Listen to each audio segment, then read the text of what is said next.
नमस्कार दर्शकों, स्वागत है आप सभी का हमारे खास कार्यक्रम सी हेल्थ में। दर्शकों, मैं हूं आपके साथ मानसी जैन।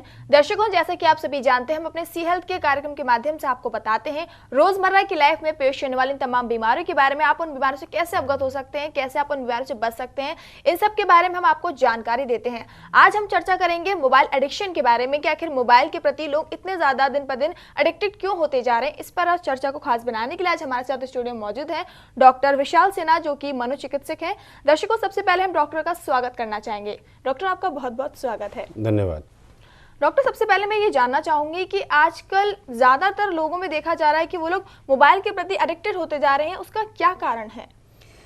देखिए, मोबाइल के प्रति एडिक्शन जो एक वर्ड है, एक प्रकार का बिहेवियरल एडिक्शन है, जैसे कि हम कहते हैं। क्योंकि मोबाइल का जो वर्ल्ड है या इंटरनेट का जो वर्ल्ड है वो बहुत ही वर्चुअल वर्ल्ड है, मतलब वो रियल वर्ल्ड से बहुत डिफरेंट है और वो व्यक्ति की नीड के हिसाब से बंद या चालू किया जा सकता है। और उसमें जो लोग शामिल हैं उनको आप अपनी जो यूज़र है वो अपनी सुविधा के हिसाब से कम ज़्यादा कर सकता है, उनको रिएक्शंस को कंट्रोल कर सकता है। तो ये जो सेंस ऑफ कंट्रोल है व्यक्ति को अपने वर्ल्ड के ऊपर, अपने आसपास के लोगों के ऊपर जो प्रदान करता है, वो उसको बहुत ही लुभावना प्रतीत होता है। तो जैसे कि आपको कोई पसंद नहीं आया, आपने उसको अनलॉक कर दिया, आपको अनफ्रेंड कर दिया, या आपको किसी का कमेंट, आप जिस किसी को कमेंट पसंद नहीं आया आपने उसे डिलीट कर दिया, या आपकी जो अभिव्यक्ति है, क्योंकि जब फेस टू फेस आप इंटरेक्शन करते हैं तो आप बहुत सारी मर्यादाओं का ध्यान रखते हैं, लेकिन वर्चुअल वर्ल्ड में ऐसा नहीं हो पाता है। आपके मन में जो भी बात होती है आप उसको बेझिझक कहने से अपने आप को आपको रोकना नहीं पड़ता है। तो ये सब चीज़ें जो मिला जुला कर व्यक्ति को sense of control, sense of pleasure प्रदान करती हैं। तो इसी वजह से व्यक्ति जो है मोबाइल या इंटरनेट या ये जो भी वर्चुअल वर्ल्ड से जुड़ी चीज़ें हैं, इनमें धीरे धीरे संलिप्त होता चला जाता है और उसका आदी बनता चला जाता है। जी डॉक्टर, अगर बात करें, अगर मोबाइल का यूज़ जो है कि मनुष्य के शरीर पर किस तरीके से प्रभाव डालता है? देखिए, मोबाइल जो है हर डेवलपिंग ऑर्गन या कह दीजिए ब्रेन जिस भी ऑर्गन को कंट्रोल करता है उस पर प्रभाव डालता है। आजकल बहुत कॉमनली लोगों को पता है, आप लोगों ने सुना होगा कि मोबाइल के ज़्यादा इस्तेमाल करने से जो श्रवण शक्ति है उस पर भी प्रभाव पड़ता है। कई प्रकार के skin disorders regular use of mobile से होने लगते हैं। आँखों पे, क्योंकि स्क्रीन का साइज़ बहुत छोटा होता है, या जो बहुत नज़दीक से मोबाइल का इस्तेमाल करते हैं उसके रेडिएशन की वजह से भी आँखों पे लोगों के असर पड़ता है। इसके अलावा यदि हम मस्तिष्क की बात करें तो मोबाइल टॉवर्स के जो रेडिएशन या मोबाइल के अंदर जो मोबाइल रेडिएशंस होते हैं वो मस्तिष्क को जो है विभिन्न प्रकार से प्रभावित करते हैं। अभी तक डिटेल हमारे पास ये जानकारी उपलब्ध नहीं है कि किस प्रकार के चेंजेस ब्रेन के अंदर डेवलप होते हैं। कई स्टडीज़ ये भी कहती हैं कि यदि मोबाइल के रेडिएशन की वजह से लोगों में नपुंसकता भी हो सकती है। यदि हम बात करें मेमोरी की, तो जो लोग 2 से 3 घंटे से ज़्यादा मोबाइल का इस्तेमाल करते हैं उनमें देखा गया है उनकी जो मेमोरी कैपेबिलिटी है, जो रिकलेक्टिंग कैपेबिलिटी है, वो धीरे धीरे कम होने लगती है। या जो विजुअल मेमोरी होती है, यानी कि हम चीज़ों को देखकर याद कर पाते हैं या सुनकर याद कर पाते हैं, वो बहुत शॉर्ट लिव्ड हो पाती है।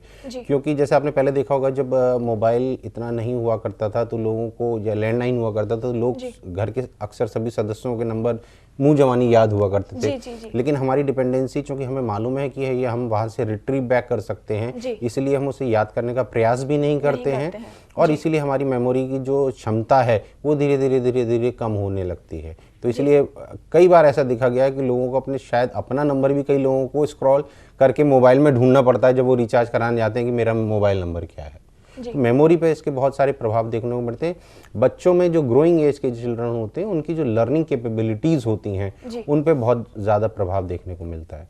जी डॉक्टर, अगर बात करें आजकल लोगों में जो है बिहेवियर, जो आजकल जल्दी लोगों को चिड़चिड़ाहट, गुस्सा जल्दी आने लगता है, तो हम क्या कह सकते हैं कि मोबाइल भी एक कारण है इसका? देखिए, मोबाइल पूर्णतः तो नहीं कह सकते कि मोबाइल इसका कारण है, हाँ, लेकिन उसका एक फैक्टर ज़रूर हो सकता है। जैसे मैंने कहा ना, ये एक वर्चुअल वर्ल्ड है जो कि रियलिटी से काफ़ी हद तक ओवरलैपिंग में है, लेकिन रियल वर्ल्ड से अलग है।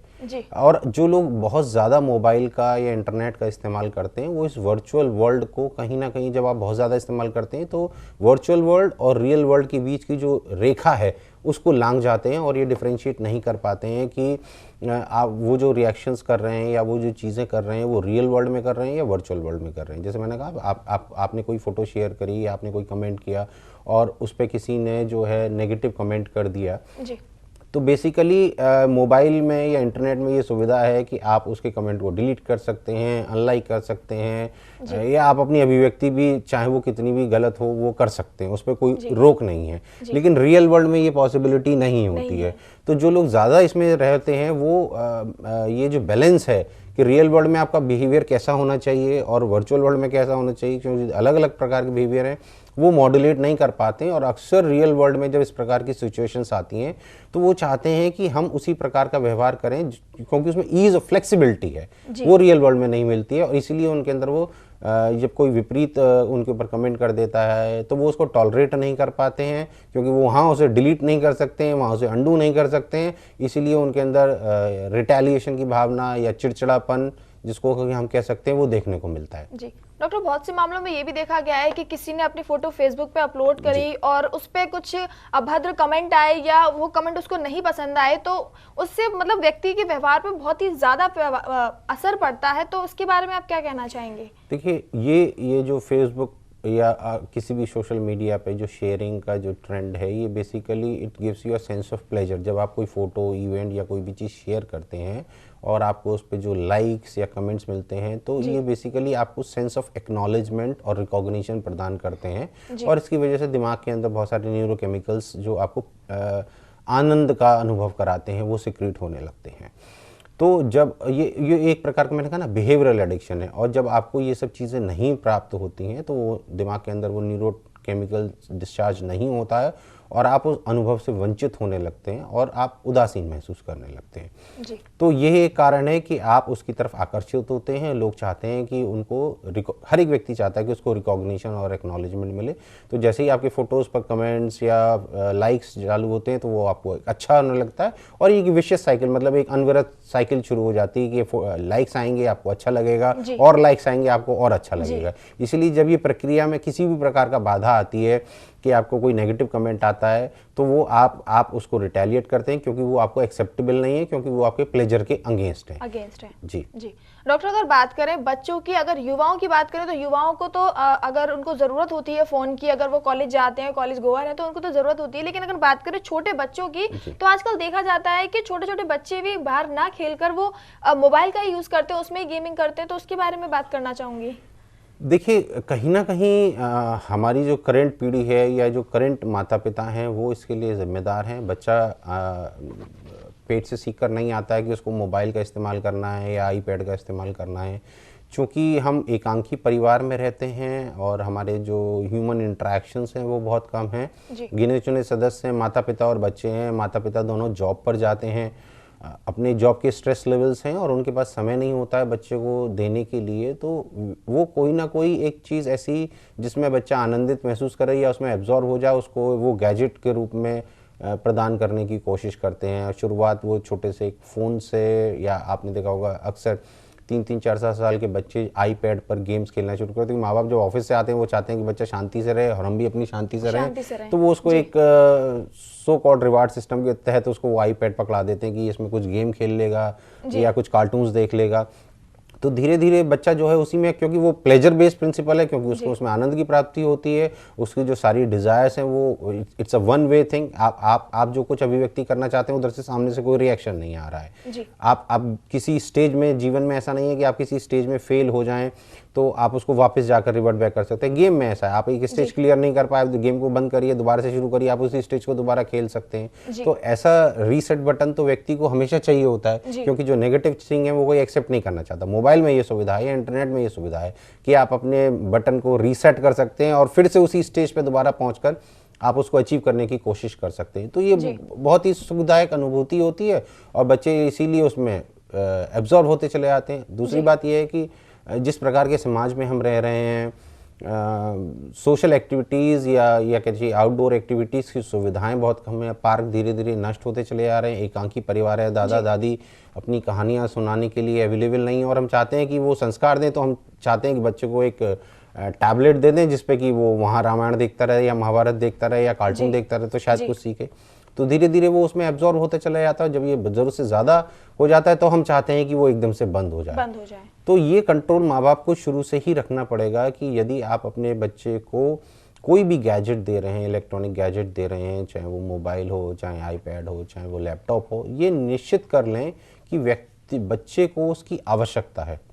दूसरी बात, उसको जो मोबाइल है वो निजी मोबाइल या इस प्रकार की, जब तक कि अत्यंत आवश्यक ना हो जाए तब तो उसको निजी गैजेट प्रोवाइड ना करें। एक कॉमन गैजेट के थ्रू वो अपने यूज़ के लिए इंटरनेट को या उन सब चीज़ों को एक्सेस कर सकता है। तो कहीं ना कहीं ये शुरुआत आज की जो माँ बाप की जो पीढ़ी है उनको अपने अंदर लाना पड़ेगा, तभी ये संभव हो पाएगा। जी बिल्कुल, मतलब पहले पेरेंट्स को ही खुद सोचना होगा, उन्हें टाइम देना चाहिए, ना कि पेरेंट्स जो होते हैं आजकल अवॉइड कर देते हैं कि शांत रहे बच्चा, हम ऑफिस से आए हैं इसलिए तो उनको फोन दे देते हैं और वो धीमे धीमे करके उस पर एडिक्टेड हो जाते हैं फोन के प्रति। डॉक्टर इसी के साथ बात करूंगी डिप्रेशन के बारे में।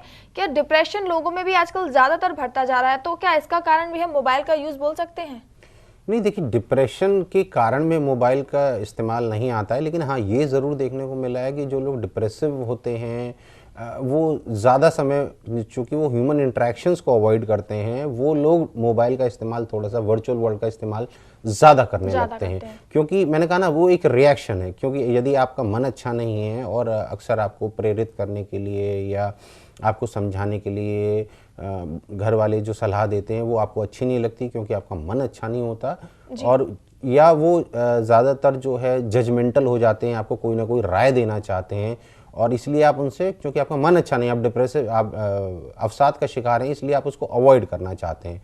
तो दूसरा सोर्स ऑफ इंटरेक्शन बचता है आपके पास मोबाइल या इंटरनेट, जिसमें कि सिर्फ आप वन वे कम्युनिकेशन कर सकते हैं कि आप देख रहे हैं और उधर से कोई रिएक्ट नहीं कर रहा है।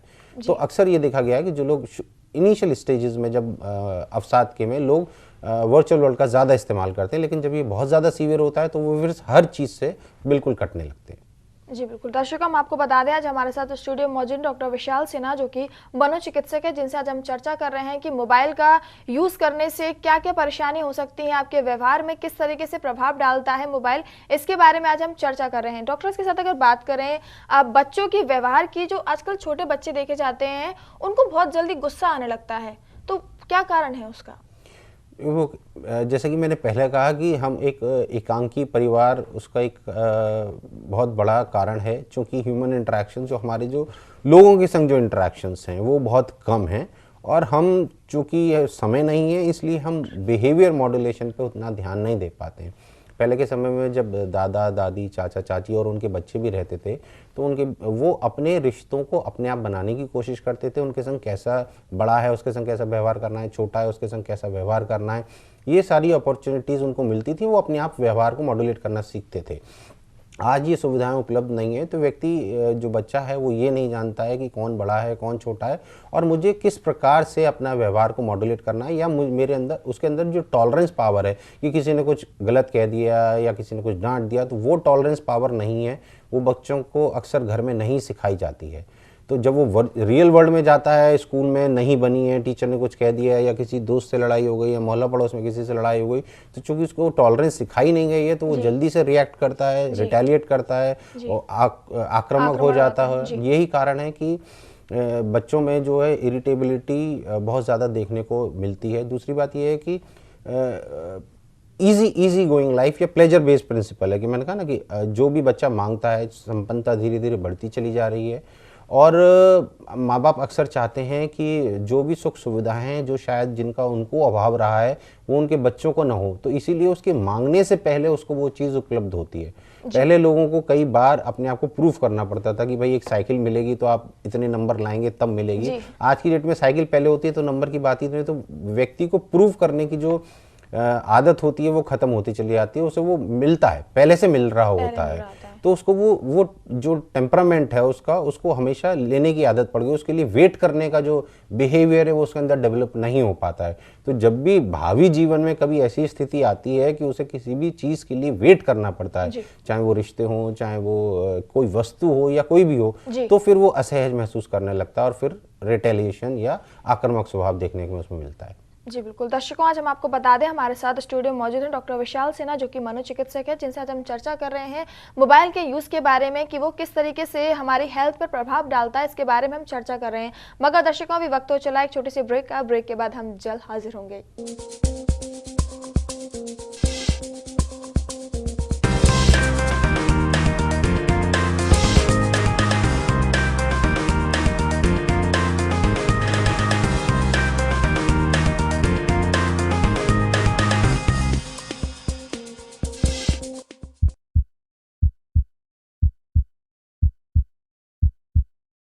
ब्रेक के बाद एक बार फिर से आप सभी का स्वागत है हमारे खास कार्यक्रम सी हेल्थ में। दर्शकों, मैं हूं आपके साथ मानसी जैन। दर्शकों, जैसे कि आप सभी जानते हैं, आज हमारे साथ स्टूडियो में मौजूद है डॉक्टर विशाल सिन्हा, जो कि मनोचिकित्सक हैं, जिनसे आज हम चर्चा कर रहे हैं कि मोबाइल हमारे हेल्थ पर किस तरीके से प्रभाव डालता है। इसके बारे में आज हम चर्चा कर रहे हैं। डॉक्टर, इसी के साथ मैं जानना चाहूंगी कि कुछ लोगों में देखा जाता है कि उनकी सुबह भी मोबाइल से होती है और अगर वो रात को सोते हैं भी तो भी अपना मोबाइल चेक कर ही सोते हैं। तो क्या है ये, क्या बीमारी है या एडिक्शन है? इसके बारे में जानना चाहूंगी। देखिए, अगर हम वर्ल्ड हेल्थ ऑर्गेनाइजेशन की बात करें या अमेरिकन साइकेट्रिक से, तो मोबाइल का ये जो वर्ड हम बहुत कॉमनली इस्तेमाल करते हैं, मोबाइल एडिक्शन, ये अभी कोई रिकॉग्नाइज कैटेगरी या कोई बीमारी की कैटेगरी में नहीं आया है। अभी इस पर बहुत सारी रिसर्च चल रही है कि वाकई ये एक बीमारी का स्वरूप है या एक वे ऑफ लाइफ है, क्या है।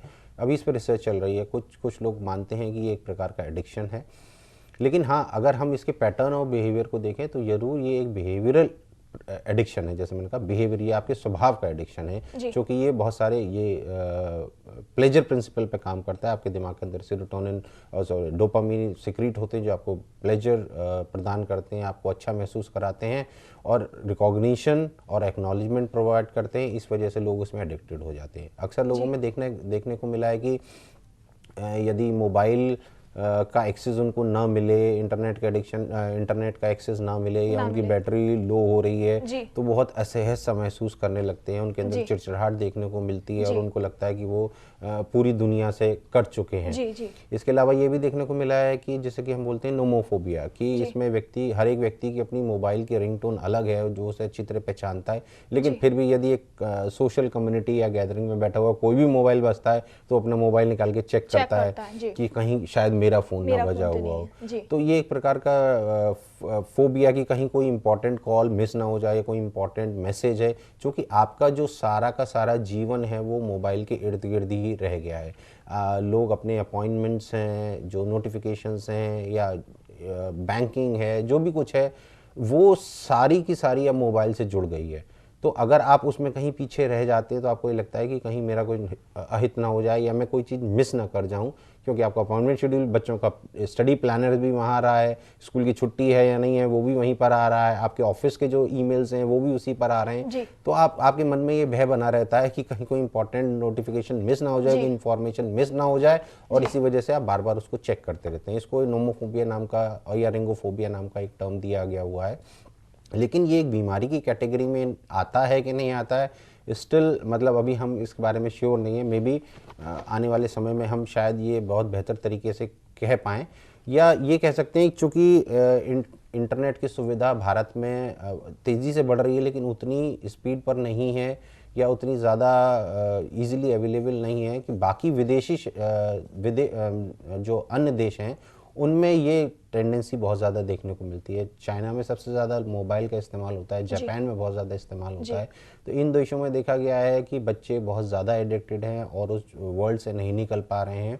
तो वहाँ ज़रूर कुछ क्लिनिक्स स्टार्ट हुए हैं जो कि मोबाइल या इंटरनेट एडिक्शन को एक बीमारी के रूप में लेकर और उसके डी एडिक्शन के लिए सर्विसेज प्रोवाइड करते हैं, क्योंकि वहाँ इसका इस्तेमाल बहुत ज़्यादा है। भारत अभी शायद उस स्थिति में नहीं पहुँचा है, लेकिन हम बहुत तेज़ी से उस स्तर की ओर बढ़ रहे हैं।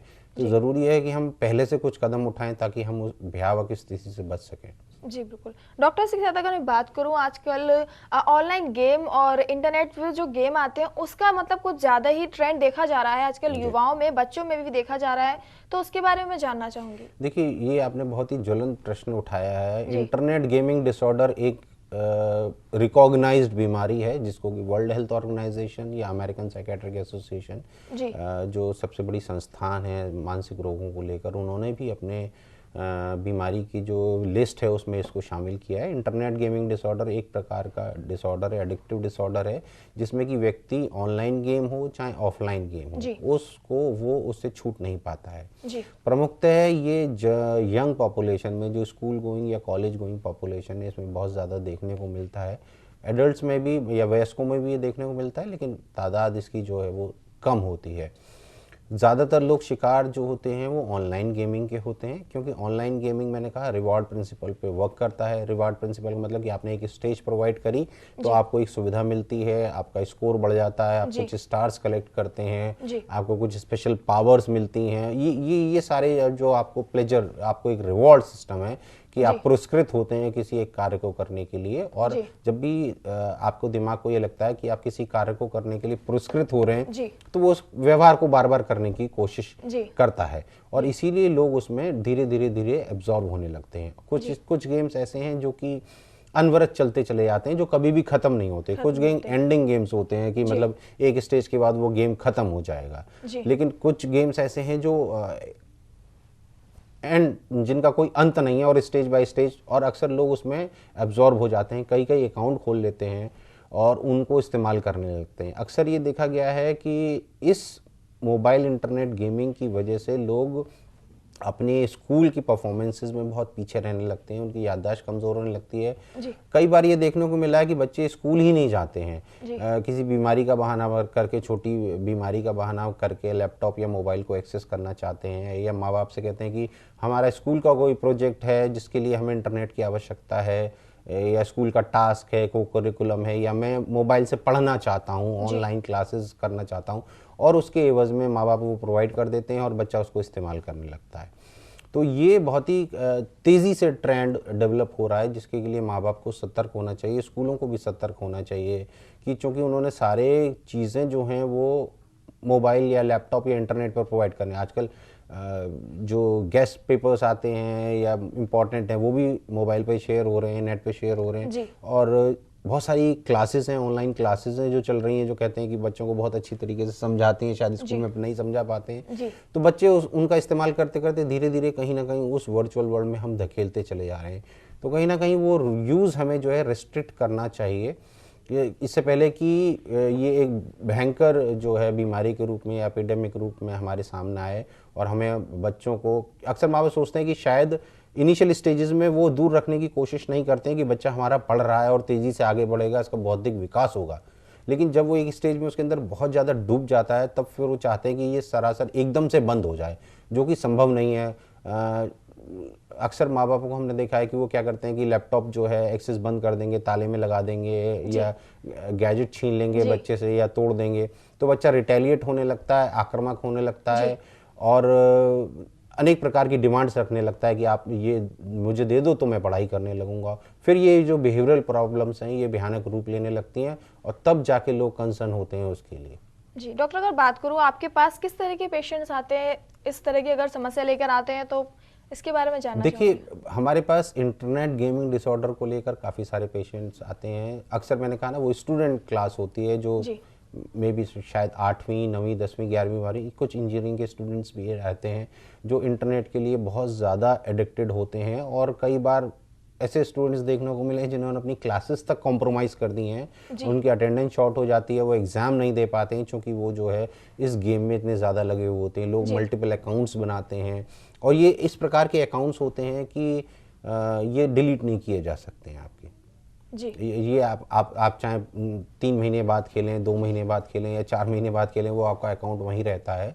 और ये एक बड़ी कम्युनिटी होती है जिसमें कि सेंस ऑफ अचीवमेंट बच्चे को बहुत ज़्यादा प्राप्त होता है, क्योंकि ये ऑनलाइन गेम चल रहा होता है। ऑनलाइन गेम में आप और भी लोग पूरे विश्व भर में उसको खेल रहे होते हैं, और आप जैसे जैसे प्रोग्रेस करते हैं तो आपको जो रिवॉर्ड्स मिलते हैं, आपको अचीव होता है कि आई एम प्लेइंग, ये रियल वर्ल्ड में हो रहा है, और आपको बहुत सेंस मिलता है कि हाँ आप इन सब इतने सारे लोगों से आप आगे हैं। तो ये इसीलिए आपको इसका एडिक्ट बनाया चला जाता है। इसके अलावा गैजेट्स के इस्तेमाल के बहुत सारे बच्चे आते हैं जो कि स्कूलिस्टिक, ज़्यादातर ये चीज़ें तब नज़र में आती हैं छोटी क्लासेस में, माँ बाप इस पर तवज्जो नहीं देते, उतना सिलेबस भी नहीं होता है ताकि पढ़ाई में बहुत ज़्यादा समय दें। लेकिन जैसे जैसे क्लास बढ़ती चली आती हैं 8वीं 9वीं 10वीं, तब ये चीज़ें उजागर होकर आती हैं कि बच्चे के जो ग्रेड्स हैं वो धीरे धीरे कम होते चले जा रहे हैं, और वो एक्चुअली माँ बाप तब देखने की कोशिश करते हैं कि बच्चा इतनी देर उस गैजेट पर कर क्या रहा था। तब पता चलता है कि वो 2 साल से कोई गेम खेल रहा है या 1 साल से कोई गेम खेल रहा है। कुछ बच्चे ऐसे जो रियल वर्ल्ड गेम्स हैं जो एसेसिबल हैं लोगों के पास, लेकिन फिर भी वो उनको मोबाइल पर खेलने की कोशिश करते हैं। जैसे एक बहुत सिंपल सा गेम है, सब लोगों ने अपने बचपन में खेला होगा, लूडो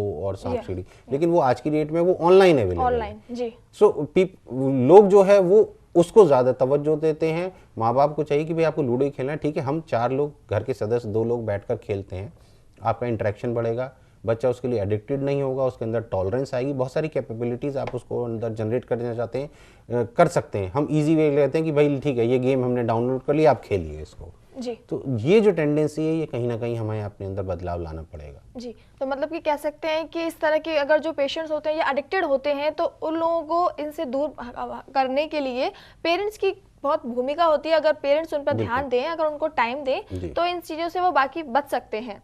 देखिए ये कहीं ना कहीं हमें, मैंने कहा ना, एक मोटे तौर पर जो हम कहते हैं ये एक रिवॉर्ड प्रिंसिपल, आप दिमाग सिर्फ एक ही पद्धति नहीं, मैं कह रहा हूँ ये बहुत इंपॉर्टेंट पद्धति जिस पे काम करता है कि आपको जिस भी चीज़ के लिए प्रोत्साहन मिलता है, प्रोत्साहन किसी भी रूप में हो, राशि के रूप में हो, किसी काइंड के रूप में हो, या एक्नॉलेजमेंट के रूप में हो कि आपको शाबाशी मिली है, तो आप उसी कार्य को, दिमाग प्रेरित करता है कि आप उसी कार्य को करें।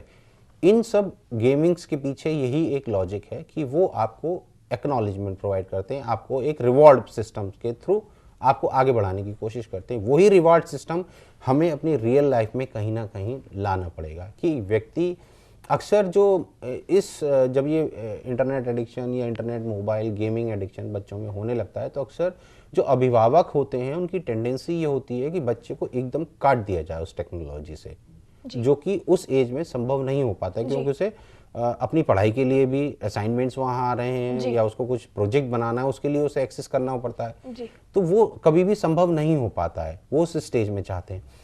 तो ये कहीं ना कहीं आपको एक बेटर रिवॉर्ड सिस्टम जनरेट करना पड़ता है जो कि बच्चे को गेम ना खेलने के लिए मिला जाए। अगर वो गेम खेलता है तो उसके लिए नेगेटिव फीडबैक की बजाय कि आप उसे प्रताड़ित करें, बुरा भला करें, इसकी बढ़िया हमें एक ऐसा सिस्टम जनरेट करना पड़ेगा माँ बापों को कि आपका बच्चा इंटरनेट ना खेले तो आप उसके लिए उसे प्रोत्साहित करें, और जब वो प्रोत्साहन उसे मिलेगा तो धीरे धीरे वो उससे बाहर आएगा। और बाकी बहुत सारी दवाइयाँ हैं, साइकोथेरेपेटिक सेशंस हैं, एक स्कीमेटिक डेवलपमेंट हम डिज़ाइन करते हैं बच्चों के लिए जिसमें कि उनको डेफिनेटिव टास्क दिए जाते हैं जो उनको करने होते हैं। हर एक टास्क का एक स्कोर होता है, कुछ पॉजिटिव मार्क्स होते हैं, कुछ नेगेटिव मार्क होते हैं, और धीरे धीरे उसका असेसमेंट होता है। ये जैसे कि ये एक व्यवहार है जो कि काफ़ी लंबे समय में डेवलप हो पाता है, 1-2 साल लगते हैं इसको डेवलप होने में, लेकिन उसी प्रकार से ये धीरे धीरे ही जाता है। ऐसा रातों रात परिवर्तित नहीं हो सकता कि हम चाहें और कल से बच्चे बिल्कुल नॉर्मल हो जाएं और मोबाइल बिल्कुल छोड़ दें या internet. It's a time consuming process. ये माँ बाप को ये समझना ज़रूरी है कि लंबे समय में डेवलप हुआ है और थोड़ा सा समय लगेगा व्यवहार में बदलाव लाने के लिए, यदि हम चाहते हैं कि वो परमानेंट बदलाव हो तो। जी बिल्कुल डॉक्टर, आपने बिल्कुल सही कहा। इसका मतलब पेरेंट्स को अपने जो बच्चे अगर थोड़ा भी अगर कोई काम करते हैं या अगर गेम खेल कर आते हैं तो उन्हें रिवॉर्ड करना चाहिए, उन्हें प्रोत्साहित करना चाहिए गेम खेलने के लिए, बाहर आउटडोर खेलने के लिए, और साथ ही अगर वो कोई भी काम करते हैं तो उसके लिए उन्हें प्रोत्साहित करना चाहिए। ज़्यादातर देखा जाता है कि पेरेंट्स जो होते हैं उन्हें मतलब उस चीज़ों को, छोटी छोटी चीज़ों को ध्यान नहीं देते हैं, उनको इग्नोर करते हैं। इस वजह से भी बच्चे के अंदर व्यवहार में आता है, डिमोटिवेशन आती है मन में कि नहीं पेरेंट्स को तो कोई फर्क ही नहीं पड़ता है, तो इसलिए भी वो फोन का यूज ज्यादा करते हैं। जरूरी ये है कि ये शुरुआत घर में अभिभावकों के थ्रू ही होनी चाहिए। आजकल सबके पास इंडिपेंडेंट गैजेट्स हैं, एक स्टेज के बाद ये आवश्यक भी हो जाता है कि सबके पास अपनी इंडिपेंडेंट गैजेट्स हों, लेकिन छोटे बच्चों के लिए, स्कूल गोइंग बच्चों के लिए ज़रूरी नहीं है कि उनके पास इंडिपेंडेंट गैजेट्स हों। जो लैपटॉप है जिस पे वो अपना कोर्स मटेरियल या और भी कुछ एक्सेस करना चाहते हैं वो एक ओपन रूम में होना चाहिए, बच्चे के अलग रूम में नहीं होना चाहिए। पासवर्ड प्रोटेक्टेड होना चाहिए जिसकी कि एक्सेस माँ बाप को पता चले कि बच्चे कितनी देर उस फ्री नेट है या वाईफाई लगा हुआ है आपके घर में, तो वो पासवर्ड प्रोटेक्टेड होना चाहिए ताकि आप ये ध्यान रख सकें कि कितनी देर बच्चा इस्तेमाल कर रहा है। दूसरी बात, ये हमें रोल मॉडल बनना चाहिए कि हम कितनी देर मोबाइल पे अपना समय बिताते हैं। अक्सर देखा गया है कि लोग अपने बच्चों को पढ़ा रहे हैं और उसको कुछ दे दिया सवाल और खुद अपने मोबाइल पे लगे हुए हैं, या तो ये एक अच्छा रोल मॉडल नहीं है। तो हम बच्चे से कभी नहीं कर पाएंगे कि आप क्या कर रहे हैं। तो limited work hours on internet, ये एक नियम होना चाहिए घर के अंदर, सभी सदस्यों के लिए होना चाहिए कि आप अपने मोबाइल गैजेट्स का इस्तेमाल सबके लिए लिमिटेड होना चाहिए।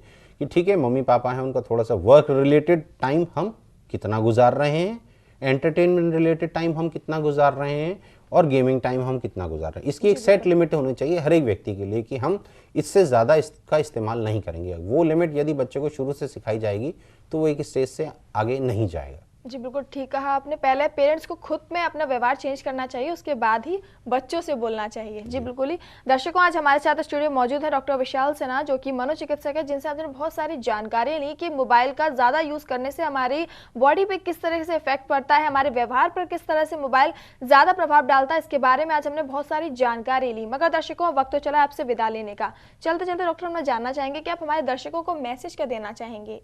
देखिए, टेक्नोलॉजी है, बहुत अच्छी टेक्नोलॉजी है, मोबाइल है, आईपैड्स है, इंटरनेट है, बहुत ही एडवांस टेक्नोलॉजी है।